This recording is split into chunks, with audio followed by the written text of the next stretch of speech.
smile that left her slumped over in her seat. "That's not gonna do it," a muffled voice barked from the other side of her window. Startled, she dropped the donut and snapped her head to the window. She saw a gray-haired, blue-collar-looking man staring at her. "Geez, man, you scared the crap out of me." Lucy motioned with her hand for him to step back so she could open the door. She got out, leaving the door open and looking at him blankly as if to say, "Well?" "Thought you needed some help," the man said. "Oh, it won't start," she said, dropping the attitude just a bit. "Why don't I take a look for you?" he offered as he walked around to the front of the car. "Pop the hood." He motioned with a pumping thumbs up for her to comply. She got in the driver's seat and reached down to pull the handle.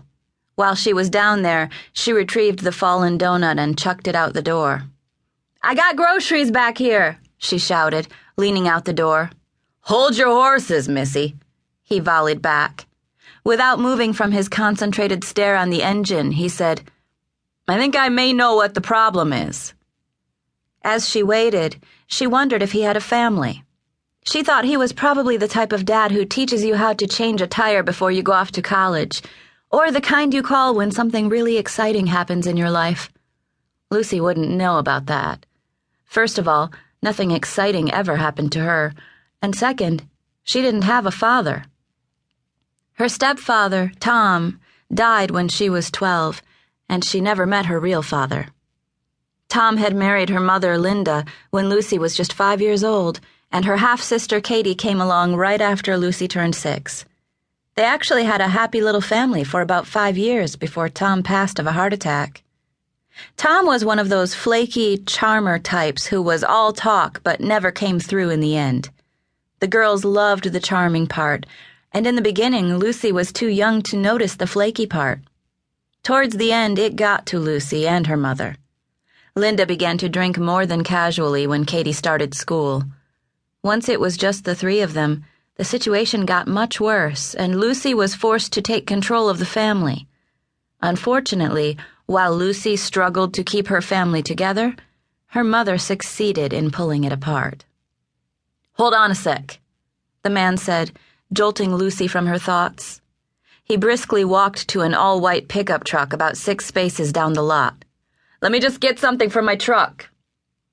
Waving a hand in the air and not looking very confident he would return with a solution, she gave a half-hearted, "Yeah." She sat and stared at him as he rummaged through a giant gray lockbox in the back of his truck. What if he wasn't just a nice man trying to help? What if he was a psycho, and now he would lure her back to his truck to kidnap her? Who knows what would happen then? What choice did she have anyway? It's not like she had AAA or some capable boyfriend or BFF to call. Who would really miss her anyway if she was snatched away from her meager existence? Maybe it would be a good thing if he was a psycho.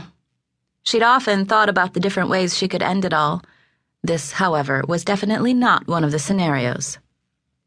Quick and painless was more of what she was looking for, and something that didn't take too much effort.